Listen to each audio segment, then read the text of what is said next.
Oh, she's been married 100 I want to get times. into that social media She's been concept married just now, 100 yeah. times. We see this name, we Yeah. see that name. So my names, like my given names were Patricia Ellis. So my dad was Mr. Ellis. Then I got married to Mr. Pumulo, and then we divorced. I was like 9 years a divorcee. Then I met Mr. Chama, and we've been married for a year. So I Okay. hope that clarifies the social media. I hope that clears it up on The social.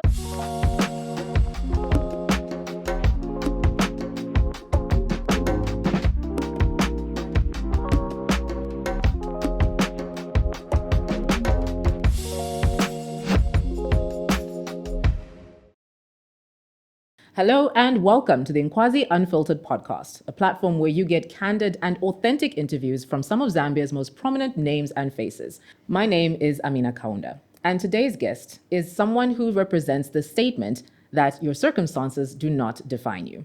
She is recognized mostly on the ZNBC news desk, but other than being a broadcast journalist, she is also a fitness enthusiast, an actress, a TV presenter, and a mother. Please welcome Patricia Ellis Chama. Hi. Hi, Amina. How are you? I'm fine, thank you. And how are you? Fantastic. I'm loving the outfit, first of all. Oh. I like the pink and the suit and the combination with the sneakers. And the canvas. And I literally wear my canvas on every outfit. I tell myself I'll show up at an event where I'm supposed to wear an evening dress or an evening outfit in my canvas, and I will not apologize for it. You are a woman after my own heart, I will say that. Yeah. Welcome to Nkwazi Unfiltered. Thank you very much. Thank you for having me. So reading your bio and going through some of your history, you have a very, very, very interesting path to what led you to be who you are today. And I have to say, I'm keen to hear more. Okay. So we'll start from the very beginning. I would like you to detail, because I know some people you've spoken about this on some occasions, but let's start with what it was like for you growing up in Luanshya. Okay. So I was born in Luanshya on the 26th of January, 1976. I'm now a Jubilee baby, meaning I'm 50 years old now. Hey, nice. Yes, I turned 50 in January this year. So I was born 50 years ago in Luanshya. I was born from a British dad. His name was Brian Arthur Dwight Ellis. And he used to always, his acronyms were BAD for Brian Arthur Dwight Ellis. Yeah, Brian Arthur Dwight. So he was called Bad Ellis. But yeah, that was my dad. He was British. And then my mom was Bemba. She now lives in Kitswe. Her name is Lane Mulenga. My dad passed away when I was 13. So I grew up pretty much 15 years of my life in Luanshya. I went to school there. I did my primary school from Pelembe Primary School, grade 1 to 7. I did it at Pelembe Primary School. Then from there, I went to a basic school called Twashuka Secondary School in Roan. Then after that, I flanked because after my dad died, it was a pretty rough period for me. And I feel like the people that were around me didn't understand that it was really rough for me, that I didn't really pay attention to my school. And it was also rough because life changed. When dad was alive, life was good. It wasn't the best, but it was good because dad was there to sort out everything. But then when dad died, literally everything changed. Life was not what it was like. I remember I used to walk a distance. Let me give an example. I don't know if people will understand if I explain it, that I used to walk from Ndeke all the way up to Roan in Luanshya. But let me give a distance in Lusaka terms. So you're talking of Charleston all the way to town. Wow. Yeah, that's like a distance. That's like your distance going to school. And that's the same distance you're going to do when you're coming back to school. So I usually used to leave home by about 4:30 for me to be able to get to class at 7. My goodness. Yes. Sure. So I would walk that distance going and coming. And that was rough. That was such a drastic change of my life. I couldn't even believe that all of a sudden this was me walking these distances. And that kind of disturbed me a lot, actually. And for me, the whole time I kept on thinking, if dad was alive, I wouldn't do these distances. But at the same time, there was a part of me that felt like I had to work hard and concentrate at school and finish school and become the broadcaster that I wanted to be. Because becoming a broadcaster is something I made a decision at the age of 6 that I was going to become a broadcaster age of regardless. 6? Yes, Interesting. regardless of what. 6, 7, thereabouts. Okay. So I told myself this was going to happen no matter what. But then, you know how it is when emotions come in, you're disturbed by the fact that I lost my dad. I was young. My dad was like my hero. To me, there's nothing that you can tell me about my dad, any bad thing that you can tell me about my dad that I'll say, I'll believe. For me, my dad was a hero. For me, my dad was an angel in my eyes. I like that you've mentioned that because, Yes. so I'm taking it that you're a daddy's girl. Yeah, too How much. many siblings did you have? Too much. I had my 2 brothers. Okay. Actually, 2 brothers. My other young brother, actually 3 brothers, but my other late young brother was like really young. He was a baby. Then my young sister came after my dad died, because the time my dad died, my mom was like 6 months pregnant. My stepmom.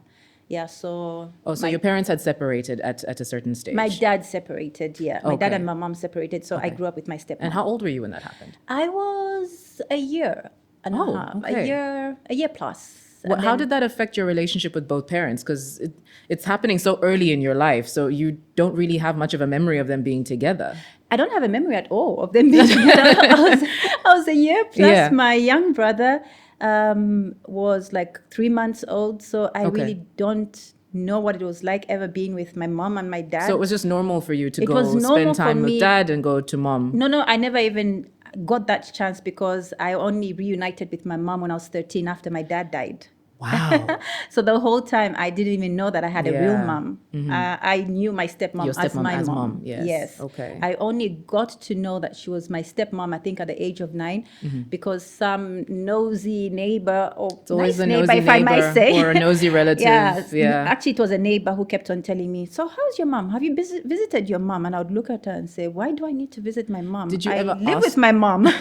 Then she goes, "No, that's not your mom. That's your stepmom." I said, "That's not true. That's my mom." Wow. So it took me to go and sit down with my dad and ask and say, I've got this neighbor who keeps on asking me if my mom has been to see me or if I've been to see my mom. What is she talking about? Like, I don't understand. I'm confused. What is she saying? Yes. And then my dad says, "Oh, actually, your real mom is not I her. see. Your real mom is somewhere in Kitwe." Did he ever explain why he kept that from you? Not really. And I think I was also too young to probe him. Yeah. I was also too young to probe him.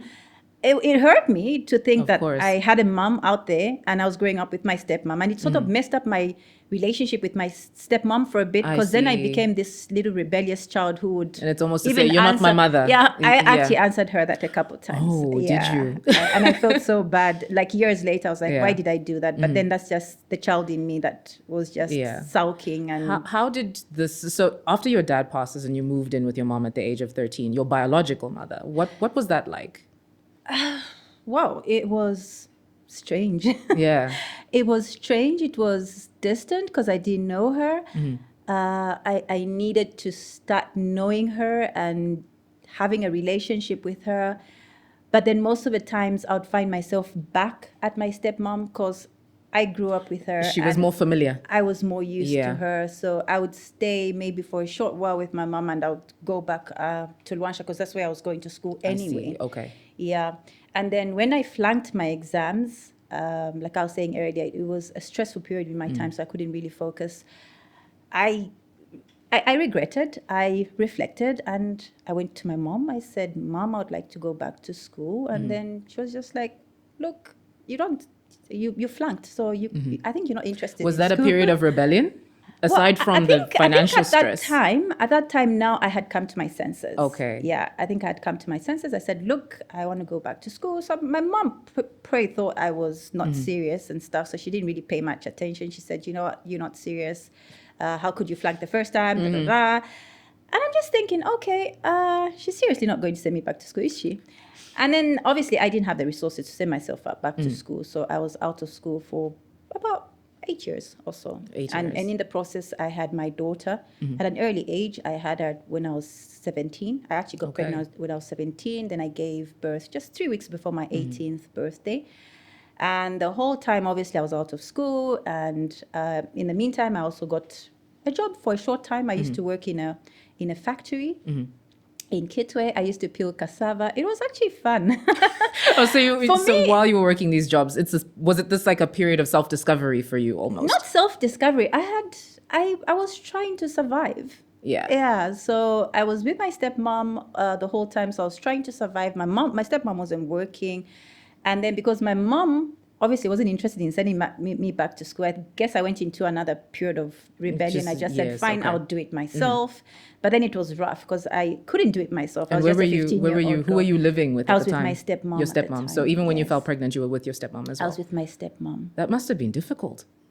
Well, it was difficult. Yes, Yeah. it was a very difficult period in my How life. did she react when you expressed and you just said, "Okay, I'm 17 years old and here I am. I'm expecting a baby. I'm pregnant." So the pregnancy bit happened now when I moved to Lusaka, because I think at the age of 16 I moved to Lusaka. Okay. Then I met the father to my child. Then I fell pregnant, and obviously I had to let my mom know that I'm pregnant. I'm coming home, and that was my stepmom. So when I went back, my stepmom was okay. She was cool with it. She was very cool with it, but in that period, I had quite a number of odd jobs that I had done, but the one that's most memorable to me is where I was peeling cassava in a factory. I was with these guys, that were trying to look after their families, and I'm just this little girl there trying to survive. And for some reason, our bosses were like from the Netherlands, and they seemed to have a liking towards me, because once in a while they would travel, they would bring me stuff. Yeah. But I was still with the guys, so we would cook shima from these, tins. When you buy paint, Yes. and then the empty tins, you wash them out, you make them pots, and it was fun. So then I would have my day of cooking, would do shima and vegetables and whatever. It was fun. I enjoyed that. It was my first time I was experiencing the life of Like a working independence, person. And independence. Like, I remember the first time I got my salary. That time, actually, when I was in Kitwe, I wasn't staying with my mom, but I was staying with my mom's older sister in a place called Zampton. Zampton is like what you call your... Well, Mrs. maybe is a bit too drastic. Maybe what you call your chawama here. Okay. Yes. So I was so excited. First of all, I got myself 2 outfits. Yes, Nice. I was like, okay, I'm going to get these. With my own money. So that's now like, money. yes. Then I got food. I bought food for home. I was like, I'm going to buy food. We're going to eat nice food.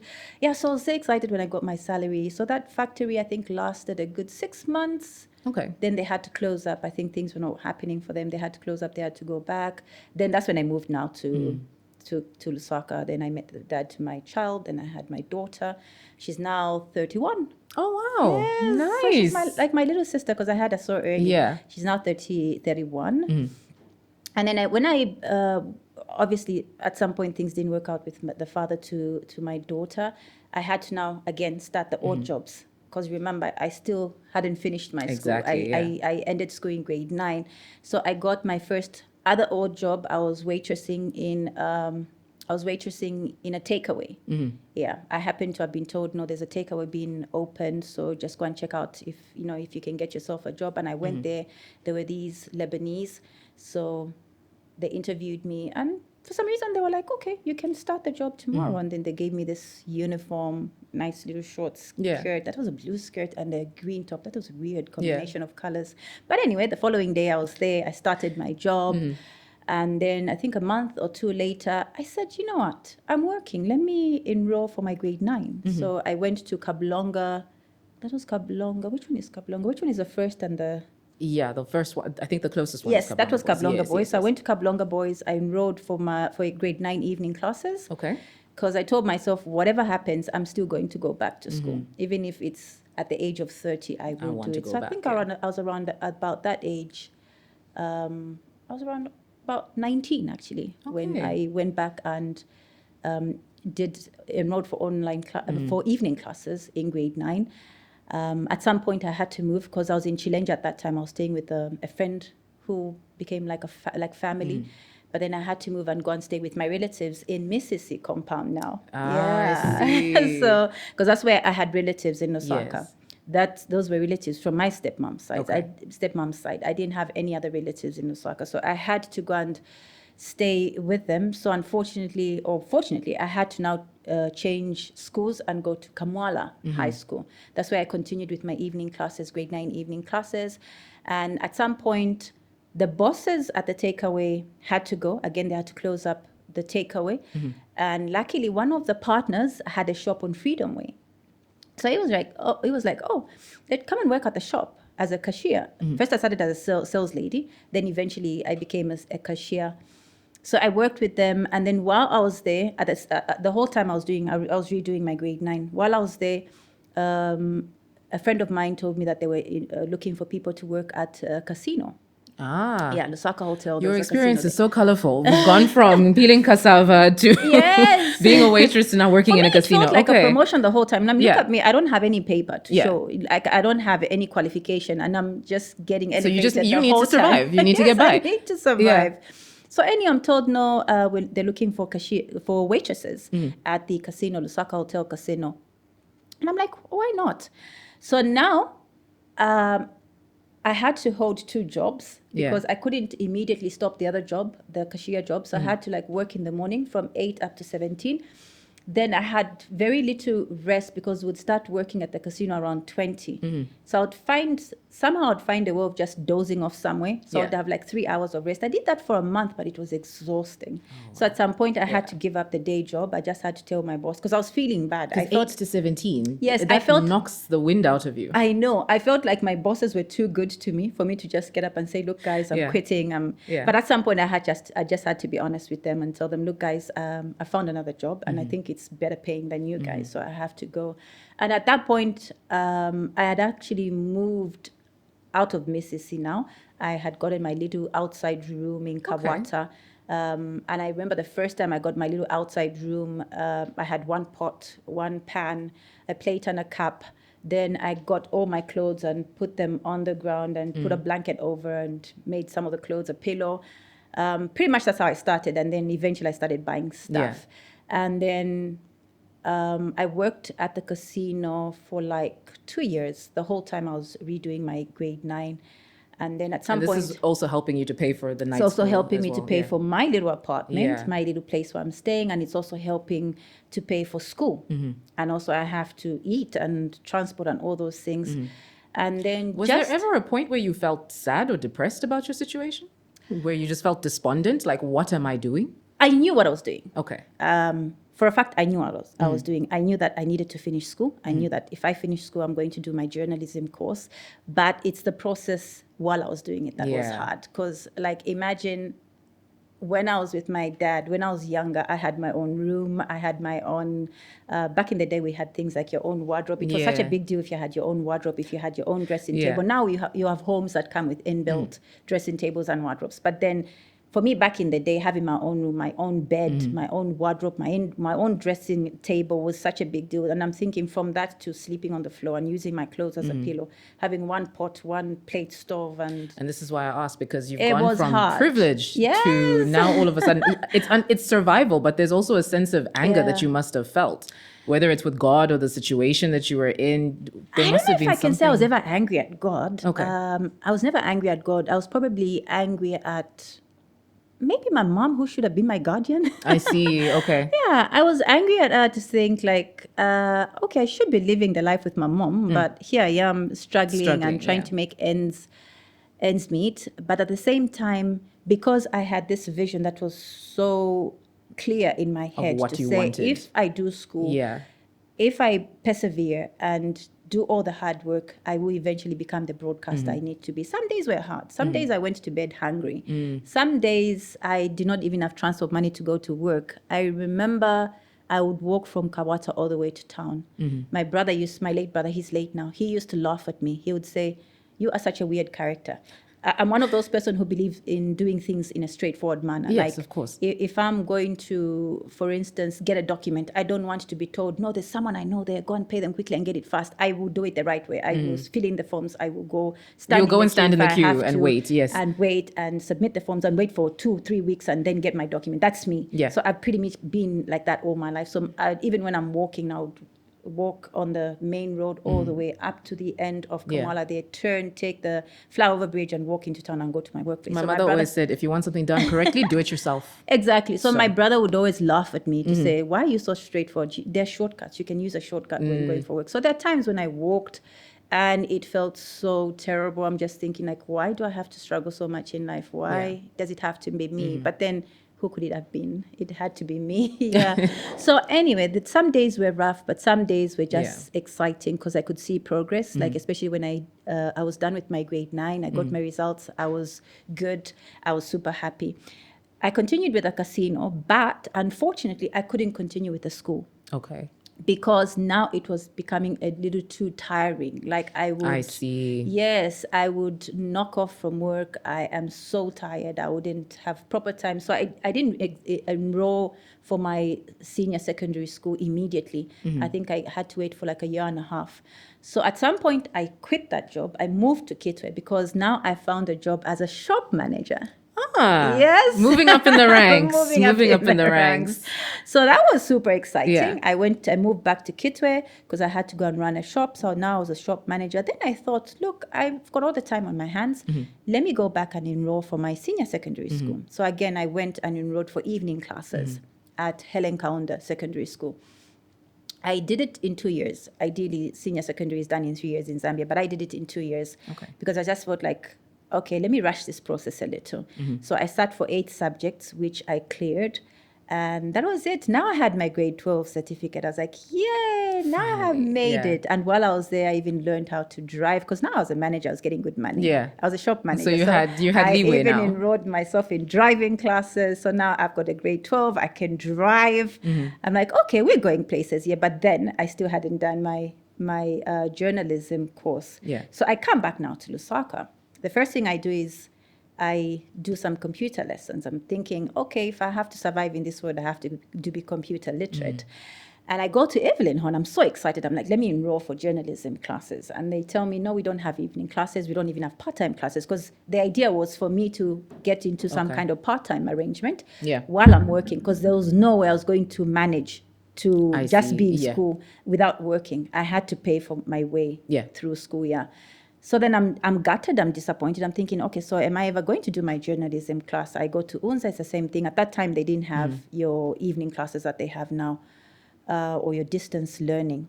A little disappointed. I'm thinking, what can I do? Then a friend of mine tells me, you know what, there's an institution upstairs. Because that time now, no, I hadn't started working for 5FM radio, actually.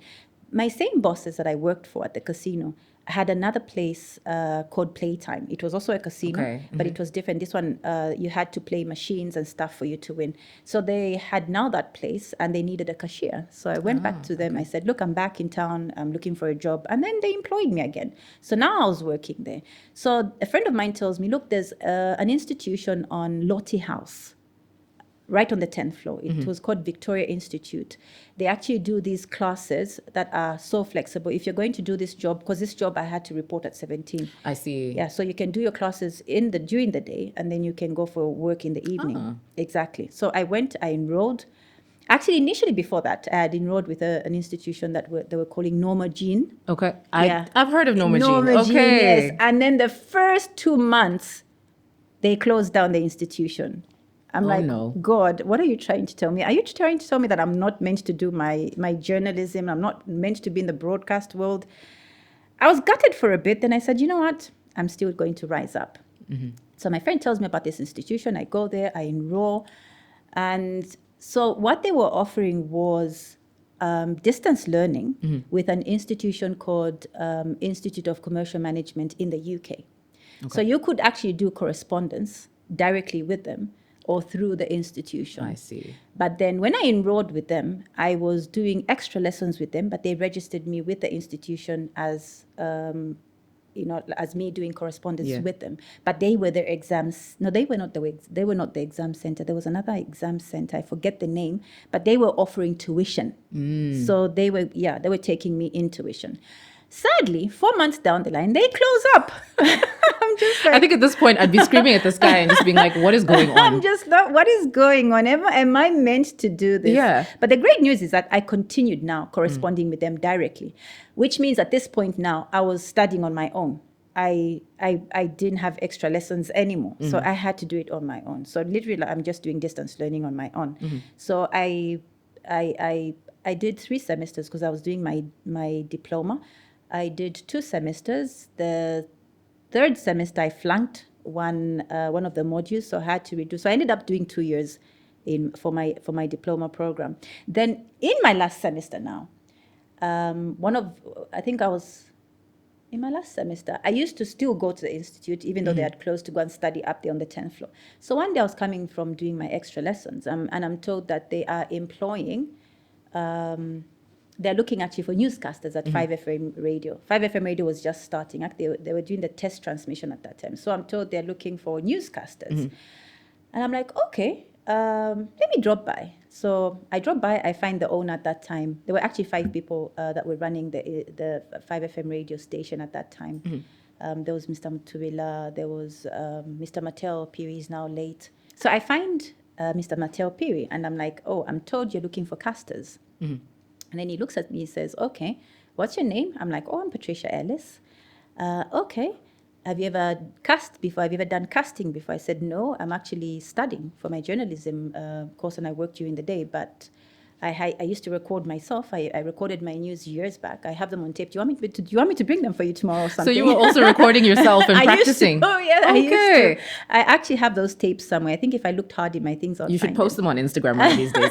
Before we get into that, I wanted to ask, so how has this been especially coming through working spaces? Yeah. And you're a woman. And the tenacity that you're telling me about, sometimes it's easier to attribute it to a man. Yeah. You know, you'd think that, oh, okay, this is my circumstance. Every time I come here some way, something closes down, or every time I try to push, something happens. Yeah. Aside from the fact that you keep pushing and you keep going because your vision of being a broadcaster was so clear, what was that like when you're walking into rooms which are easily to state full of men, and you're saying, I want a job?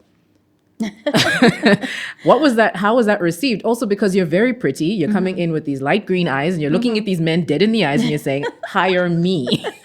What was that experience like? I know, like you say, because I had that spirit of telling myself, like, even if things don't work, there's a reason for it, but I'll still go ahead and still try it anyway. So for me, I've always had that spirit of, you know, even if it doesn't look pretty, even if it doesn't look like I'll get the job, I'll still go there and explain myself, talk about what I can do, and, you know, talk about where I come from and why I really want to do that job. So even if I walk in a room full of guys, it doesn't faze me. It doesn't bother me, because at the end of the day, I know what I want to do. And I know that no one can stop me unless God says this is not meant for you. But if God says something is meant for me, nothing will stop me. Of course, I'm human. There are moments when I'll get scared and feel intimidated. But deep down in my heart, I'll tell myself, look, if this thing is meant for me and God wills it, I will get it. So I think that's what also kept me going throughout the years. I always told myself, you know what? God wouldn't bring me this far if he knows this thing wasn't meant for me. Even when I approached my boss at 5FM Radio, my former boss now, and he's late now, I just told him, look, I've never cast before, but I can.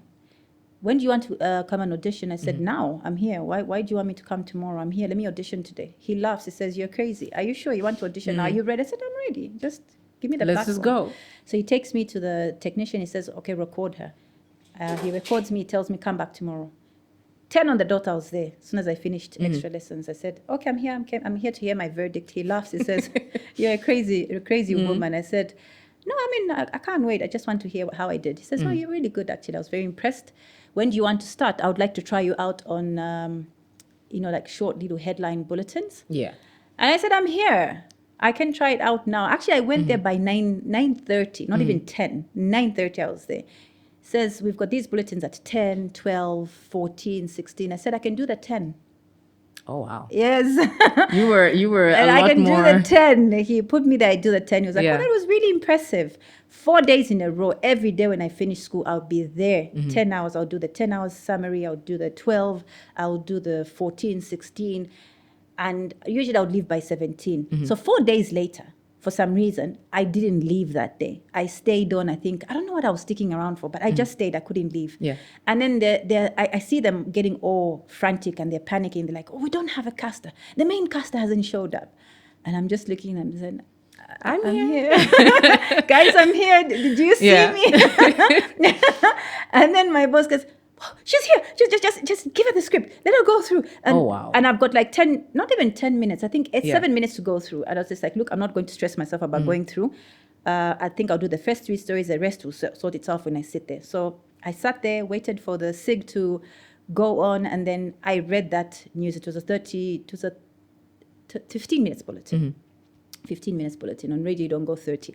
15 minutes bulletin. And I read it like with so much calm. But the whole time my heart was It's that flying. adrenaline rush. Like, I could feel like my heart was all over in the room. But I just said, you know what?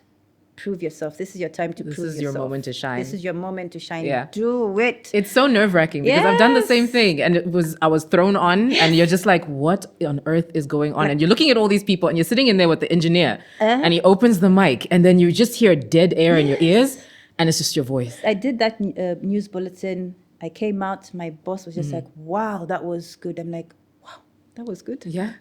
Okay. It's like an out-of-body experience, isn't it? Like you leave your body and you're just reading. And then from that time, he goes, do you want a part-time job? I was like, yes, I do. Nice. Actually. And I was still in school. So he says, when you're done with your school, we can give you a full-time. But for now, if you want a part-time as a newscaster, not a problem. And he gave me he gave me a contract as a part-time newscaster. And that's how I started. Did the caster ever get their job back?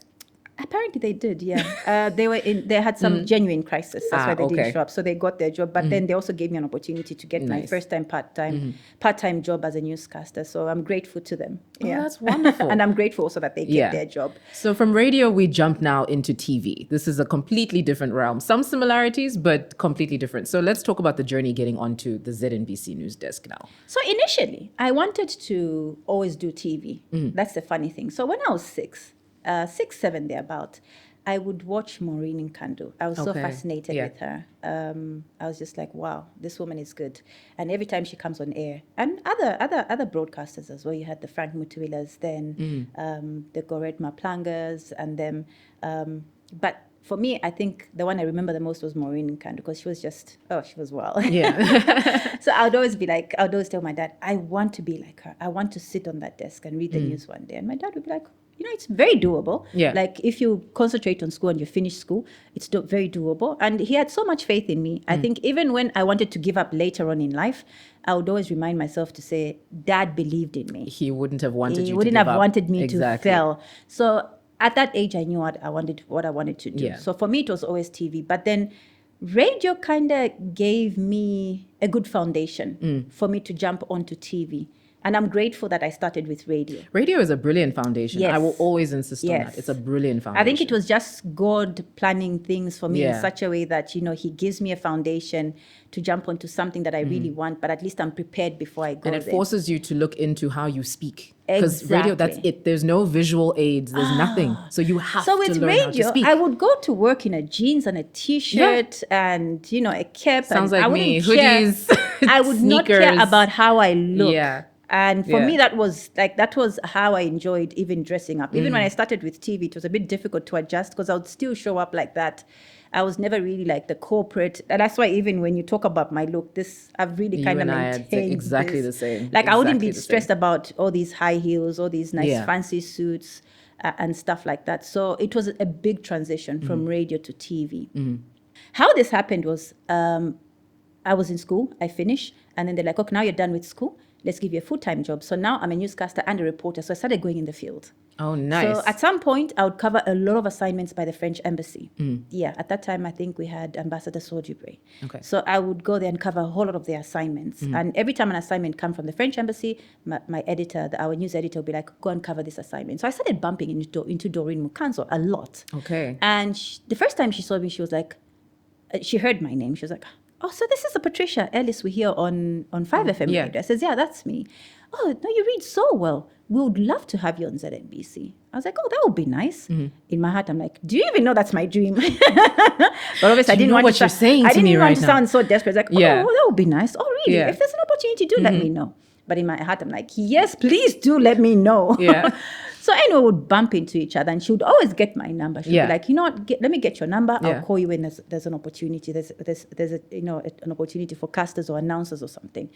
So I think I met her 2, 3, 4 times.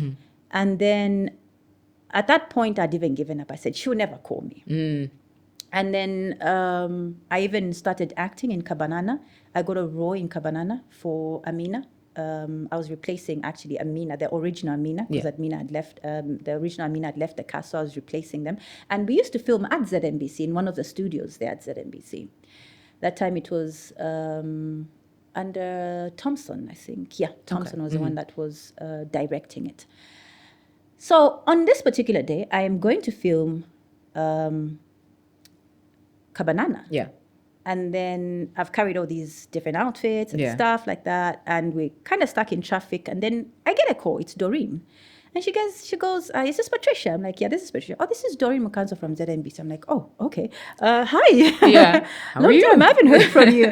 And she says, where are you? We are actually auditioning for announcers. Are you anywhere near? Can you be here in 10 minutes? I'm like, 10? Wow. Luckily, I was on Tabonbeki Road. Yeah. So I'm not so far off, but then there's traffic. At some point, I think when we reach where now Agora is, I'm just like, can I drop off now? Can I just start running to ZNBC? Because this traffic is not Let helping. me just bolt. And I went running. Really? Yes, I went running. I got there, I was sweating, I was panting. I had these clothes in my hands. And I then can change. I can I do find this. them literally just switching off the lights in the studio. Oh, wow. Yeah. And they're like, and then I find Doreen. I'm like, Doreen, I'm here. I called. I said, I'm here. Then she now tells the director, please switch on the lights. Patricia Ellis is here. Can you record? I was actually the last person that was recorded that day. They had recorded everyone else. I was the last one. Yeah. So they put me on the desk with very little time to rehearse. Scripts in my face. I just get one of the jackets that I carried for my shoot. I put them on. I don't even know how my makeup. I think I must have been sweaty the whole time I read. I don't think I even had proper makeup on my face. And then you're on. We record the news. Just go. And next thing, they give me the program lineup. Or that lineup, I had so many thereafters. Wow. At that point, I was blank. I couldn't think of any connector. The only connector I could think of, thereafter. So thereafter, we'll have Chansa. Thereafter, we'll have this. That's thereafter, the worst we'll when you really have to think about I how to know. link one When story it to the comes next. when it comes to terrible. announcement, I think I flunked, but I Yeah. think I made it on the news part. That's what Yeah. I think Yeah. personally. But anyway, I did that. Then I went and did my Kabanana shoot. And then I left. 3 months later, actually, I hadn't heard from them for like 3 months. I gave up. I said, I don't And you think I'll just get thought, my whatever, opportunity. yeah. And before that, actually, I had attempted applying like 2-3 times. I'd gone there, dropped my CV and stuff like that. I never heard from them. But this time I thought, okay, maybe there's something. Yeah. 3 months it was quiet. I said, I'll never hear from them. It's fine. It's all good. I continued with 5FM radio. And now I was with them for like 3.5 years. I had worked with them for 3.5 years. That was when I got that offer from Doreen, for the audition. It was like around June in 2006. Okay. 2006, yes. So anyway, I forgot. I said, I'll never get this job. It's fine. This is my 4th attempt, and surely I'm not It's getting still any nothing. luck. It's Yeah. fine. And then like 3 months later, I think around October thereabout, I get a phone call. Human Resource, ZNBC. Yeah. Oh, this is Human Resource, da-da-da-da. We just want to let you know that we've given you a part-time job as an announcer. I'm like, oh, okay, thank you. And it's always when you give up, when you stop thinking Yes. about it and you just think, this will never happen. And then they're like, no, find boom. time to come and pick up your appointment letter, da-da-da-da-da. And they thought I was going to wait. The same day I You was went. there, I think an hour later, I went to pick up my appointment letter. Then they were like, no, go and do your medicals and stuff like Yeah. that. The following day, I did my medicals. I think the minute I got them, I took them back. The only problem is I had to give notice to 5FM radio, and that was the most I was about saddest to ask, thing I because had now to it's do. 3.5 years, you say? You build a family when you're working in Though a space at some like point, that. 6 months before, I had to revert to part-time because then I had gotten married, and I was just sort of like settling into my marriage at the time. So I just thought, okay, let me just And do pull back. part-time, and then, Is this the let's point see when how you had this- the boys? I hadn't had the boys then. I Yeah. had the boys when I was at ZNBC. Okay. Yeah, so this is now when I'm on part-time, and I'm just thinking, okay, what am I going to do with myself? And then now I'm given this part-time job. Yeah. So now, again, I'm thinking, my boss has been so good to me. So how do I tell him that I've got this job? So I have to face him. I'm like, Yeah. okay, let me just go and see him and tell him. So I was like, okay, Mr. Piri, I just want to let you know that, ZNBC has offered me a job. I knew they were going to poach you. That was his response. Oh, really? I Nice. knew they were going to poach you. I'm like, okay, that's terrible. I'm like, I'm making this old man feel bad. But he had some. He But he believed understood. in He said, you yeah. know what, you have to grow, and I understand. So when do you want to leave? I said, look, can I leave after 2 weeks? Since I'm part-time now, it's not like I have to give a month's notice. Yeah. I said, no, actually 2 weeks is good. It's fine. You can leave after 2 weeks. So I left on the 20th. Yeah, 20th of November.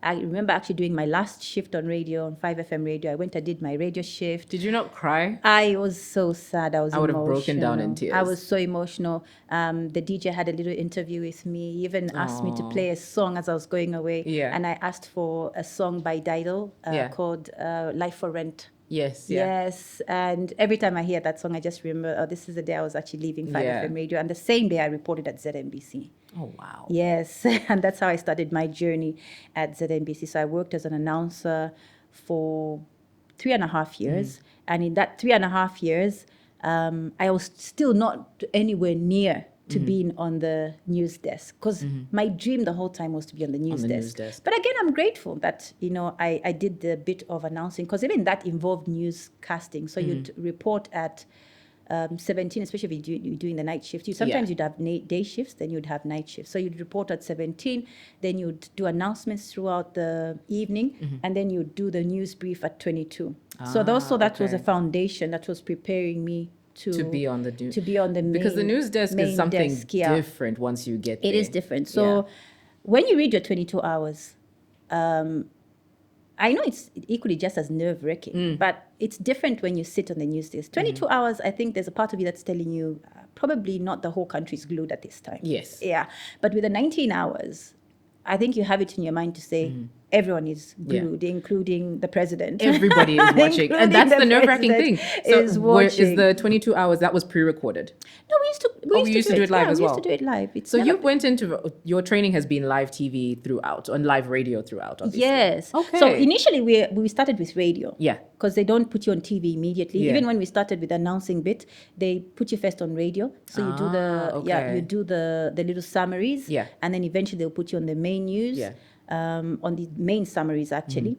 And then eventually now you start doing the 22 hours. So at first it was just the announcements. We do the announcements. Then the veterans that we found, the veteran announcers, that time we found Jacqueline Temple, we found Claudette Sindaza. Who else was there at the time? Brenda Siamanjime. Yeah, those are the three we found, because I started together with Mary Mwekisa. Yes. Yeah. I love Mary. She's amazing. Yes. Yeah. So I started with her.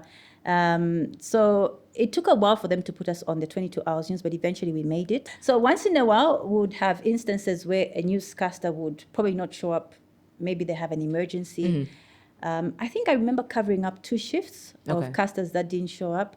But at that time, you hopped on at the 19 hours. I hopped on, but I felt that they felt I wasn't good enough at that time. I wasn't ready. In my mind, I'm thinking, I'm so ready. Why do they think I'm not ready? But I guess, sometimes some things may seem like you may rush into something too quickly, and then the ending might not be so good. So I feel like God was protecting me by closing that door. Those people that were saying she's not ready now, it was God protecting me, closing those doors. So, it's not time for you. Because if you go now, you might mess it up and lose your chance. And that's very true, because if you're too overconfident about something, that always leaves room for mistakes, because you're not actually taking in the experiences that you're supposed to come in from.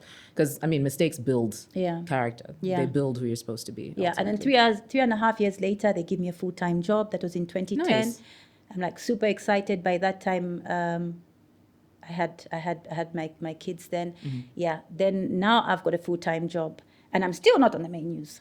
So at some point, they start putting me there occasionally. But again, there's still, someone trying saying, to no, feel she's you not out. ready. Yeah.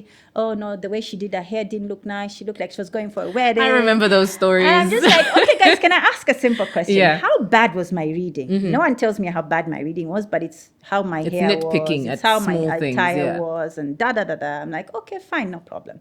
So at that time, the person that was in charge of the roster decides to go on leave. Okay. And then they put another person to be in charge of the roster. And then he tells me, look, I can see you so badly want to be a newscaster on the main desk. I'm going to give you an opportunity, but give me time. I'll let you know when you can do that. So one day, one of the casters has an emergency. He says, look, come dress up, come in your best outfit. I'm giving you a chance to be on radio, on TV that day. So I come that day, I read the news, and for some reason, everyone is like, oh, hooray, that was nice. Now, all of a sudden, my outfit is not so bad. My hair is not so bad. I'm like, okay. And then the initial person that was planning the roster was out for close to 2 months. So this whole 2 months now, I've been reading. And then she comes back now. She can't kick me off the desk now. I'm kind of permanent now. I'm just like, okay, let's see if she's going to kick me out. I'm going to address the elephant in the room here because, and this is something that I think we can also attest to, is that sometimes it's not about your reading or your attire. Sometimes it's just you. There could be people who just don't like you or don't want to give you an opportunity. Did you ever get that sense? Not necessarily. I just felt like they probably could have not liked me. But I just felt like, for me, I didn't see it in that way. I just saw God wanted me to do it at the right time. Yeah. I like your perspective. God wanted me to do it at the right time. If I rushed into it any earlier, it would have been a mess. So God waited for me to be absolutely ready. I know I was overconfident because it's something I wanted to do ever since I was a kid. It's something I recorded so many times and I felt like I knew how to do it. But God needed me to be ready. So when the time was right, God gave me the opportunity. And then when this supervisor came back, she just said, look, you're already on the desk. So and then all of a sudden now they considered me as one of the casters on the desk. And from that time, I think 2011, I've been on the desk since. And I was actually, when we were employed now, we were employed as producers. Okay. From announcers. So is that part of the experience that now you have to gain? That's the part of experience that you have gained. So now, the thing is, when you're young and you're seeing people on TV, you're just thinking, I think in your mind, you're just thinking you're just going to go to work and read the news and knock off. Then I realized, okay, now I'm employed as a producer. Now this is a whole different ballgame. Completely. Now I have to learn all these new different things that I don't know. So now I have to start producing programs, which for me was very exciting. It's something I didn't have experience in. Behind the camera is actually very interesting. Yeah, absolutely. Producing a show and putting it together, that was one of the funnest things I've ever done. I did produce a program when I was with radio, but it was so different. When you produce a program for radio, it's so different. But when you produce for TV, it's another thing. You're more in charge of the whole production because you come up with the concept. Exactly. You go out there with your camera person, you film it. You come back and script whatever. You script it and from put the voiceovers together. to the cuts you do and the edits and the you sit story. with the editor exactly. and tell them how you want the story to be pieced together until the final end of it. You are literally in charge of that production. Throughout my career, it's one of the funnest things I've done. Now I had to learn that. Aside from the fact that I had this love for newscasting, then I realized, okay, probably I kind of thought being a broadcaster was just about sitting on the desk, but there's this part that I need to learn. And also that made me grow as a person. Then I realized that there was a different facet to this whole thing, or this picture that I had when I was growing up. And I've really enjoyed that. I have so much enjoyed that. They're the unsung heroes, actually. The behind the scenes, unsung heroes of broadcast, because we just sit there, most times anyway. And exactly. We have this script which we are, using to come up with the program, but pretty much it's the people in the background that do the work. And the journalists who go into the field. I went into the field, I think maybe 3-4 times throughout my journalism career. I was like, guys, I bowed down because this is crazy. It is crazy. It is crazy. So I worked with TV1. Then at some point in that was 2 years ago. No, 4 years ago, actually. 3 years ago, I was moved to TV2. That was a whole new experience as well, because when I was with TV1, you won't believe this. I know you will actually find this very, very, very weird when I tell you that I'm one person who grows cold feet when I go in front of the camera. No, it's completely understandable. Completely understandable. I grow cold feet. Yeah. When I'm doing the news, it's a whole different thing. I can do that in my sleep. Yeah. But when I have to go in front of a TV and present a program, because it's more personality. Yes. It's more more passion, more energy. Sometimes I would go blank. I wouldn't know what to say. Yeah. So I was just a nervous wreck. And I would actually just say, look, I don't want to present, but I'm okay with producing in the background. So I was very comfortable doing the research, doing the scripts and everything in the background. So for the longest of time with TV1, I was like that. Yeah. But when I moved to TV2 now, and even when I was moved to TV2, I wasn't the happiest. I was like, but why am I being moved? Don't they appreciate me with TV1? Yeah. But eventually I was moved, and I appreciated the fact that they moved me again, because sometimes things happen and you don't realize that maybe that move is meant to help you grow. And it's a fresh skill set. Exactly. Yeah. So when I moved to TV2, when I got there, again, I still had the mindset of like, I can't present. I'm not meant for that. It's not for me. For me, let me be in the background and let me just do the research work. Let me do the scripts and everything. And leave me just to do news. News is my thing. Yeah. I limited myself like that. Then my supervisor at the time, Innocent Kalaluka, was like, no. You are going to present. We'll put you in front of a camera and you're going to present. At first, it was nerve-wracking. I was just like, why is he forcing me to do this? Why do you This want is me to not do this? me. Can I just do the background work? But after a couple, programs, and I was thrown on Morning Live there. So like a month or two. Ooh, and the morning show is a different beast. I know, right? Different beast. I know. And after 2 months, I started enjoying it so much. The 2 years I worked with TV2 were just my best years. They helped me grow as a presenter, as a producer, as a person. They helped me grow so much. And then now comes the move to go to newsroom. But you never guess this. Secretly, there was a time I thought, look, I've worked with TV1, I've worked with TV2. It would be nice if I worked with newsroom to understand how, they go about collecting the news and everything, just how newsroom works. I had that secret little wish. Little did I know that God was hearing. Yeah. So sometimes be very mindful what you think and what you wish in your heart. Yeah. What you say, God hears. God hears. And sometimes He'll make that wish come true when you least expect it, and you start complaining and say, but why is this happening? When it happened at first, I was like, but why am I being moved? I'm having so much fun with TV2. It feels a little bit like a demotion. I'm settled. To an extent, these people in this unit are like my family. Why are they moving me? Then one night when I was home, I was like, you know what? I did have that secret wish in my heart. God, you heard me. Thank you. Then I made peace with it. Then I moved. And now I'm with Newsroom, and I'm having so much fun because now all of a sudden I'm going back in the field to do stories. I'm there as a newscaster. I'm employed as a newscaster, but my extra responsibilities are to go out in the field and do news reports and packages and stuff. And it kind of takes me back to the days of 5FM when I started, when I was going in the field and doing packages and stuff. So for me, I feel like I've had a feel of literally every part of ZNBC. I've had a feel of TV1, I've had a feel of TV2, and now I'm with Newsroom. I'm just thinking, I'm kind of becoming an all-rounder with how, ZNBC functions. So I've been a producer, I'm a newscaster now, and I'm, in the newsroom, understanding how the newsroom works. So it's kind of given me a feel of how ZNBC works. And I'm just so grateful to God that He's given me a chance to be in all these, different places in ZNBC. And that's just helped me grow as a person and as a journalist. Yeah. I wanted to now delve into a conversation because you're juggling so many hats while you're doing this. And you're also now putting yourself first and learning. Yeah. But there's now the concept, well, not the concept, but the reality on the ground, which is at the time, you're married or newly married, you're now transitioning into a new job. Yeah. You have your daughter at the same time, and then you eventually have the boys. How was that transition to moving into a new job where you want to learn and you want to be everywhere, but then you're also now becoming a mom again and also being a wife? What was that like juggling during that time? I think I was very lucky. At the time I was being a mom, and at the time also I was getting married. I had, people that were there to help me. A support group, Yeah, a support group that was there to help me. And I think also my husband was very understanding of the fact, my husband at the time. Yeah, Mr. Pumolo.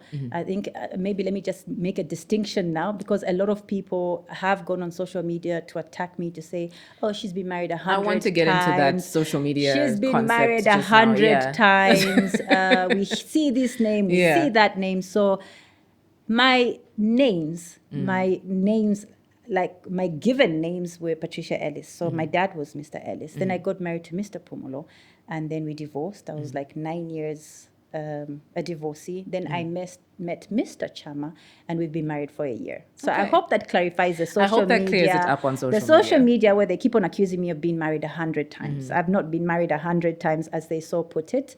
So I understand the confusion in names. It was Patricia Ellis Pumolo. Then I dropped it. I went back to my maiden name. Then now I'm married. I'm Patricia Ellis Chama. And you're fully entitled And to now drop I'm just it. Patricia Yeah. Chama because I've dropped the Ellis. Oh, okay. Yeah. So I hope that clears the confusion. I'm sure So it at the does. time, I think my husband at the time was really supportive of the fact that I had this job, because I used to do a lot of late night shifts. And then I had also a supportive system. I had my niece that stayed with me for the longest of time that would help with the kids home. So it wasn't so hard. Yeah. And I remember when I had to go on maternity leave, I only got 6 weeks because I was on part-time that time. Wow. I couldn't go any longer, or I risked my job being taken up. When you're part-time, obviously Yeah. you have to make sure that you just Everything is in secure order. a Yeah. job. And so it was easy because I had a support system. Very easy. With Yeah. my daughter, it was even easier because at that time now she was staying with her dad and her Okay. stepmom. Yeah. So she wasn't really much. Yeah. So she- that's still help. yeah, whichever that which still way you helps. So, look at so it. Yeah. again, I had Yeah. that support system. Yeah. So it was easy to juggle, the roles of being a mom, the roles of working, and also when you're part-time, Yeah. you have limited shifts. So you have to also struggle to get as many shifts as possible. Sometimes you, even when the full-timers are unwell, they offer you a shift, you're like, yippee, please, more shifts. Yeah. I need this shift. Sometimes Yeah. you'd have very little shifts, and then you need to sort out stuff. You've got a baby that, kids that need milk, that need diapers and stuff, and you're just like, okay, the more shifts I can get. But Yeah. over time, obviously, when you become used to it, they give you more shifts and stuff. So for me, like, I kept on praying to get a full-time job, and 3.5 years with ZNBC, I got my full-time Yeah. job. So when you've got a good support system that It helps you definitely helps, out yeah. when you are juggling all these roles, it becomes easier. Because it becomes this notion sometimes that women are liabilities. And I've heard this actually in many, I would say mostly corporate offices, because there's always this notion that once she gets married, she's going to now pull Yeah. back from work. I Once know. she has a baby, she's going to now pull back from work. I know. And again, you're afraid of losing your job or taking Exactly. too much time off, or even taking Mother's Days if maybe the child needs to go to the doctor Exactly. or something like that. Yeah. So I was wondering how it has also affected you in becoming the woman you are. Like, your resilience is on top. No, However, it but didn't motherhood affect me because Yeah. I always made sure that, for some reason, I think God also blessed me Mm-hmm. in always having a support system that was there. There were moments when I would have made issues, when I would have a child getting sick, and I would take time off if the child was sick. If I had made issues, I think I remember there was a time I went with babies at work. Oh, really? Because I didn't have help. I was just like, what am I going to do? I need to Yeah. work. Yeah, but that was like once or twice. But after that, I think I was very lucky and blessed to just have systems that were in place that made sure that, when I needed to work, there was someone to help out with the kids and stuff like that. When I needed to take them to, their under 5 appointments, I was given time. So I think also ZNBC in that department were very understanding to say, look, you are a mother and you need to take your children for antenatal. When they're sick, you need to be there as a mother. In that regard, I think we were blessed. I was blessed personally Yeah. to be given time off to attend to the children Yeah. when they needed to be attended to. Yeah. What's your relationship with your daughter like now? Because during the time that you were actually working your way up and trying to build your career, you're going to school, you're working jobs.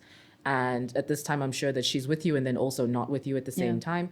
But how did that turn into you building a relationship with her? Because, there's a little bit of distance and you're also still trying to push your own thing so that you can be somebody that she's proud of. Yeah. So obviously, knowing the fact that we were not staying together, she was staying with her dad and her stepmom, I always made sure that I was there for her in any way I could possibly be. Yeah. I made sure that every other weekend I would be with her. She would come over to me, and every other holiday, at least every holiday, Yeah. I would make sure, even if it's 2 weeks, she would be with me. But the other thing that I made sure that I would show up for her would be special moments in her life. Like, I remember the first day she started school, I was the one that went and picked her up Oh, At nice. that time, she was Yeah. at the grandpa's place. So I went and picked her up and dropped her at school. I have that little picture of her when she was just starting her Yeah. first day in that was actually nursery, not even primary wow, school. nice. Because even grade one, when she started grade one, I actually went all the way to, she was in Ballaston at that time. I went all the way to Ballaston and took her to school on the first day. Yeah. So both nursery and primary, I was there. I took her to school. And then even events like, if they have end of term events, if they have candlelight, those Christmas candlelight events Yeah. that they have, if they have sports day, I would show up. When she's sick, I'd make sure I'm there. Yeah. Like I would be there You were when present, it yeah. mattered. Yes, Yeah. even when she went to uni, I remember that time I was okay. I wasn't so bad with money, but I committed myself to say, look, I will contribute to your allowance every month. Yeah. It wasn't much, but I would top up on was something. what the dad Yeah. would put, because I didn't want her to grow up and say, my mom never did anything. So I tried with the little that I had to make sure that I was there for her. Even special events, I was there for. I remember one event, that time I think I wasn't doing so well financially. I remember walking from Chilenje all the way to her school. I think she was having a graduation. How does it work with international school?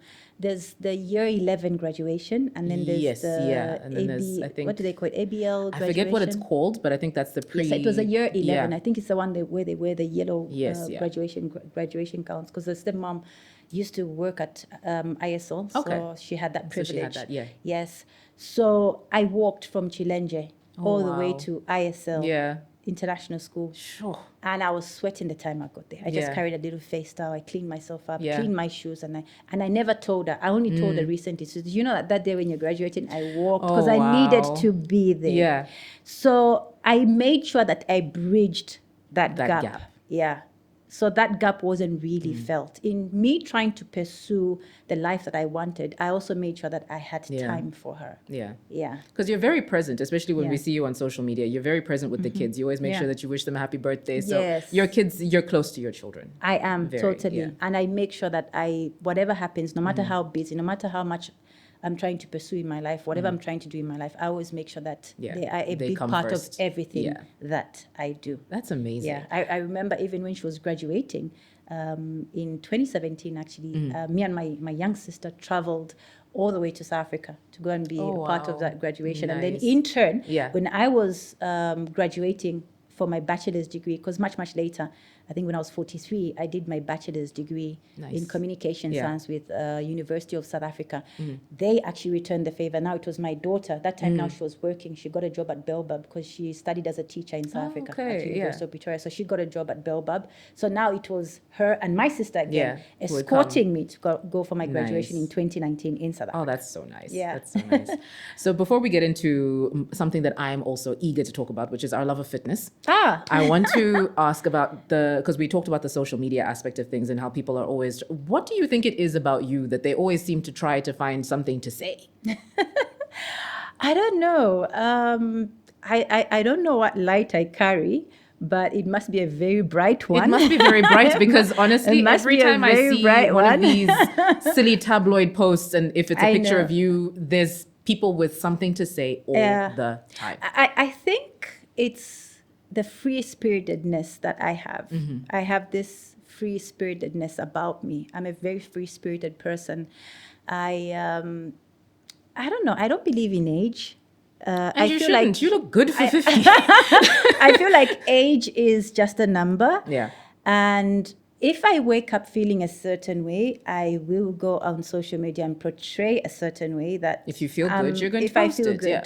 Of course, there's certain things I can't do because I understand that I am in the limelight. Of course, yes. Yeah, so certain things I will restrict myself. If you've noticed, if there's one thing I don't do on social media, I will not go on a live and just start ranting anyhow. That's career not suicide me. when you no, work in that's broadcast, Not me. yeah. Yeah.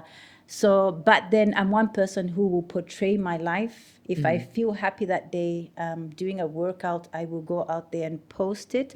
But again, make no mistake, as much as people think they know me on social media, they'll be so shocked to know that there's so much they don't know behind the scenes because I don't show them. Yeah. Yeah, I'm so present on social media, but at the same time, I restrict what I show people.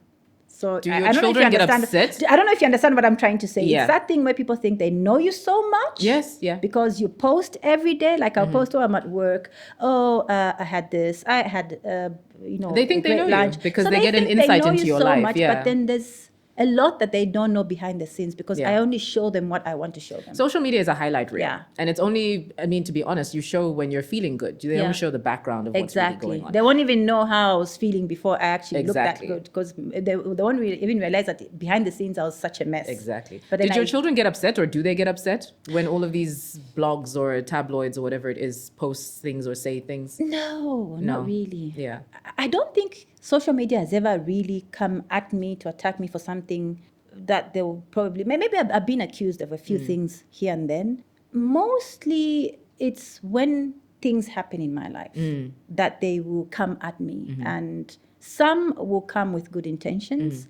They will wish you well. Some won't. Like when I got married 1 year ago, at first when I posted my pictures, I wanted privacy. I didn't want people to know who I got married to. Yeah. Not because I wasn't proud of the person I got married to. I'm definitely personal. and absolutely proud of Yeah. him.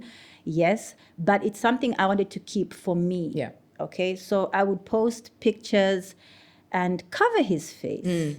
And for some reason, it didn't sit well with certain people. Then one particular person Yeah. does some digging, pick up that picture, My goodness. and bring the actual picture and showing now my husband. Wow. Yes, and I'm just thinking, wow, you had no right to do that. Yeah. I was going to do it in my own time, but you had no right to do it. So anyway, it's out in the open. Now they know him. And then now, because first it was, oh, why isn't she showing us? Is she not proud of the man? Is he a married man? The entitlement and is beyond me. Exactly. And I'm thinking, guys, I've got the right to my own privacy. So now when it's out in the open, now they know his face because someone else has decided to post it. And then I post him a couple of times. Yeah. Now it's like, why are you posting him so much? It looks like you're the one who's more in love than him. Oh, wow. It's not even going to work. After you've been married before, this marriage won't work. I'm My just like, goodness. okay, what is wrong with social media? So it's those little things that they Yeah. will attack you about.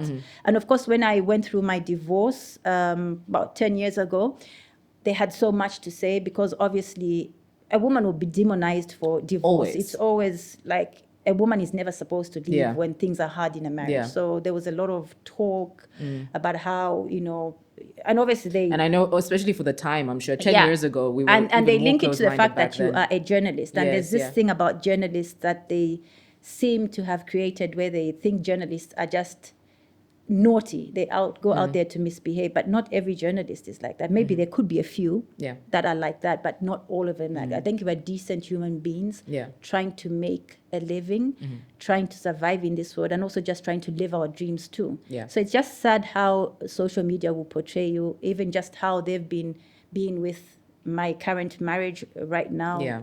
Like you'd post stuff, they would always have something to say. And even when I posted my 1 year anniversary in April, again, they still had stuff were to still say. comments, yeah. Why are you showing him so much on social media? Some of these things you need to keep them private. And I'm thinking, I kept it private. And you went and digging. made it public. You came so and what brought is it to your light. problem on social media? No, you can't win with social media. So social yeah. media, you can't win. And one thing I've come to realize is that you can never be a darling for social media. That's true. Like That's very one true. moment you be a darling, the next moment They build will you up tear to knock you down, to pieces when essentially, something yeah. happens, because they never wait to confirm anyway when something happens. So the minute they hear something, Yeah. they will just go with the flow and say, oh, she is like this. Oh, we knew she was like this. But then when good things are happening, oh, she's so nice. Oh, she's so humble. Like even when I posted my biography some time back, I got a lot of good feedback. Oh, you've gone through so much. Oh, you're so resilient. Oh, you're such an inspiration to the young girl out there. So this is a different side of social media that will applaud you Yeah. for. But then the minute something happens, without even confirming, they'll demonize you. The attack comes Yeah, in. they will Yeah. attack you, and you will feel like, okay, are these the same people that were loving me yesterday and tearing are me to now tearing me- pieces yeah. today? So you have to understand that social media works like that. So that's why you have to be extremely cautious when you navigate social Yeah. media. But I Yeah. imagine that it's given you a much thicker skin. Has It's like given water off a me- duck's It back has half given the me a time. thicker Yeah. skin because I've also realized that there's also very hurtful people Yep. on social media. People that really have nothing to do with their lives. They find joy in sitting behind a keyboard and attacking innocent people. They don't even know you. For me, what matters is that the people that know me know the person that I am. Yeah. Even if someone wants to go and accuse me on social media to say she did this, I know that the people that know me, that are closest to me, Yeah. know different. They know you. And for me, that's what matters. Yeah. So the people out there can attack, can accuse, can say what they want to say. But I know the people, closest people to me, know the person that I am. And love that for me, that's what matters. And that's what helped me grow a thick skin. Yeah. But the first time social media attacked me, I felt like I was going to cry. But then someone taught me a very valuable lesson. Someone told me and said, do not read the comments. The comments will mess you up. So I've learned to do that. I have learned Do to not do that. read the I never go comments. into the comments, Yeah. whether it's, and usually it's when I am, especially if you're not strong. If you're stronger, yeah. you can. Oh no. Yeah. Because Never read I'm the person comments. who now wants to answer everybody. So I'm just like, let me just not read the comments and just ignore everything. No, I'm not the one to answer. Yeah. Even when, all this attack started, I was never the one to answer. The other thing that people attack me a lot on is my age. Really? So, yes. Why? So for some reason, because I'm this free-spirited person, Yeah. of course I would show up in a gym outfit. Yeah. I would show up back in the day, I would do a lot of short skirts and stuff like that. I think now I'm better. I'm much better. I bet people will say now because she's married, not necessarily because I'm married. I think I've grown. It's maturity. Yeah, but I've at the same grown. I'm time, in a you different look good phase. for 50. I will Yes. say it again. I've grown. I'm in a different phase. So Yeah. also my fashion has changed a little. It's not like it used to be a couple years back. But they would still want to find something to say. You'd post a picture and they would say, Imunemo Makula, the younger ones have come up. Let them have that chance to post. And, like Wow. even if you pose a certain way, I can't Yeah. pose a certain way. Those are poses for young people.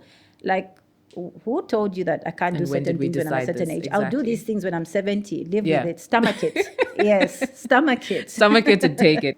I'm just thinking, guys, you condemned me when I went to the, devil's pool with clothes on, fully dressed, decent, which wasn't even the right attire. Exactly. And you called me some Luansha girl who didn't understand that I had to wear swimsuit. Now, this time around, I wear Yeah. swimsuit. And for some reason, I wasn't entirely, part of me was in the water. Yeah. And then they posted But they just went and took it. everywhere and just called me all sorts of names. At that time, I'm just in this space where I'm just so free-spirited, I don't care. But then I figured, okay, fine, this is it. This is the swimsuit era. We're done. We're not doing it again. Yeah. And for some reason, even when I get married now, they decide to make it circulate. At the time I get married, I'm just like, okay, who is doing that? Who's Yeah. that? Who is that person who's so evil that they would make this trend? But anyway, my husband already knew that picture had He trended. understood the territory, Yeah, he I understood think. that it had trended in 2022. It's something that I Yeah. told him. I said, look, I posted a picture which trended. But I'm thinking, I was in a swimsuit, guys. I was in the right attire. And I was at in the the right water. place. Yes. So why are you condemning me honestly, and that demonizing me? is But then people far grow. better. So Yeah. like I said earlier, I'm in a space now where I'm a little different from what I was like. It. Exactly. All right, so now let's talk about, as I said, you look great for 50. So your you. fitness journey, what's that been like? How did you get into now looking at weightlifting and Yeah. fitness and everything? Because it's something that's growing in the Zambian I know. context. Now it's such a big deal. It's a big deal now, but when you got into it, it was fledgling. It wasn't really taking off like that. So So this how'd you get started into when I was back in school. When I was back in school, I used to do athletics. it? Okay. Yes, I used to do 800 meters. I can't do that sprinting thing. It's not for me. I tried, and one day I flipped. I said, I'm never doing this Oh, again. no. Yes. Yeah. So I stuck to 800 meters. I tried 1,200, but it was a bit too... it would tire me out. So 800 meters was like my race. So I did that in grade 8 and 9. Okay. Unfortunately, I couldn't continue because my school journey ended a bit there. Remember, there was that huge pose that I had. So, but after that, I still continued now. Whenever I had an opportunity to go to a gym, I would gym. When I had a chance to run, even at home, I would run. But in terms of bodybuilding, the first person that introduced me to that was my late brother. Okay. Yeah, he introduced me to bodybuilding. He took me to Kawata Gym many years ago because he used to gym there. But I found it to be too masculine. It was too... There's some gyms that have yes, that too energy. guy-like. I was like, Yes, no, this yes. is not my place. Yeah. But I continued with other gyms over the years. And back in the day, I think we didn't utilize social media the way we utilize it. I didn't really post as much as I used to. I think I really started posting my fitness journey around 2016. Yeah.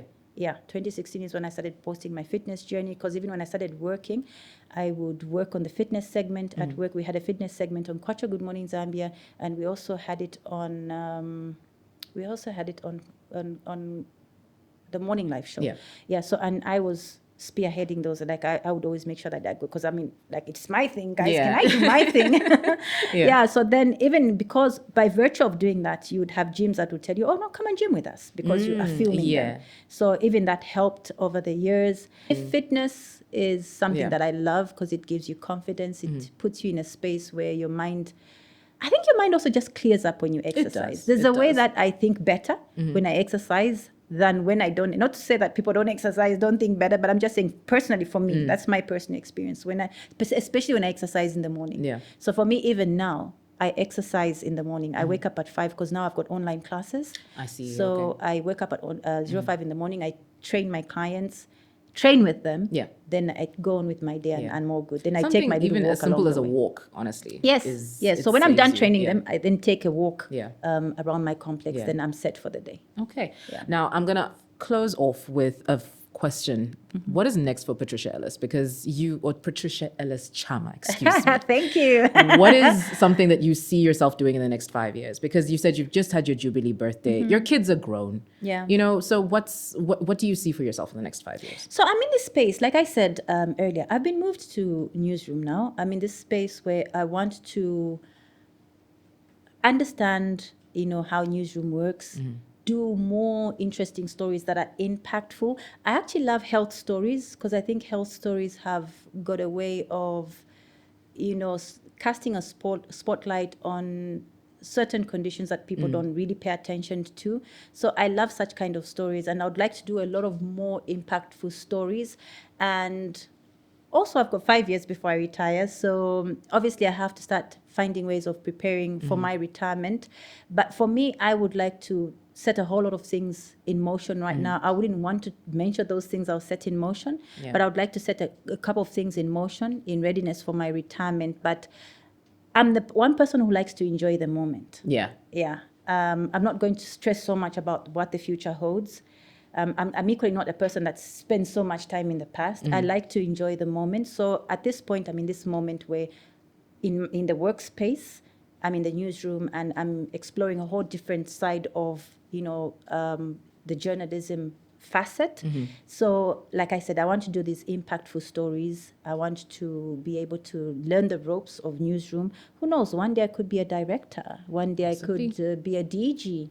So if I've had an understanding of how these different departments work, it puts me in a better position to be able to run a media organization, or maybe even run my own media organization one day, or maybe my TV station one day. But one thing I know I would love to do and prepare towards is to have a film production company. It's something that I would passionately would love to do. And also maybe one day set up a gym as well. So at least those are things that you can do in your retirement. Because I was about to ask you, does retirement scare you? Because you're such a busy person. Retirement, everybody just thinks, oh, you go into obscurity and you just sit on a couch and you just watch TV for the rest of your life. No, it doesn't scare me. For me, it's a chance to now do the things that I never got to do when I was working. That's what I was saying. If I put certain things in motion now, by the time I'm retiring, I'm just now giving more time to the things that I'll start putting in motion now. So it doesn't scare me, because I feel like I have so much to do. The things that I haven't done now are the things now I'll focus on. And if God willing, I have the same energy that I have now, and I intend to make sure that I have the same energy even when I'm retiring, or 60 or 70. I would love to do so many things. There's so many things. I love clothes. So I would love to go into just making my own clothes. My mom is a tailor. My grandfather was a tailor. So I think this tailoring, putting clothes together, this sense of fashion kind of comes from that side of things. It's something that I would like to explore a little later when I've got all the time on my hands. There's so much to do. So there is. And I feel like work sometimes restricts you to be able to do a lot of things that you want to do. So for me, when I retire, to be a chance to do other things that I haven't done. So I just pray that I have the same energy. I pray that God allows me to reach my retirement age and I'm given that opportunity to do other things that I would love to do. I love that. Patricia, thank you so much for coming on today. Thank you so much, Amina, for having me. I am so glad that you invited me. This has been a conversation with Patricia Ellis Chama. She is a dynamic force to be reckoned with and a true story of absolute human resilience. This has been the Nkwazi Unfiltered podcast. We'll catch you next time.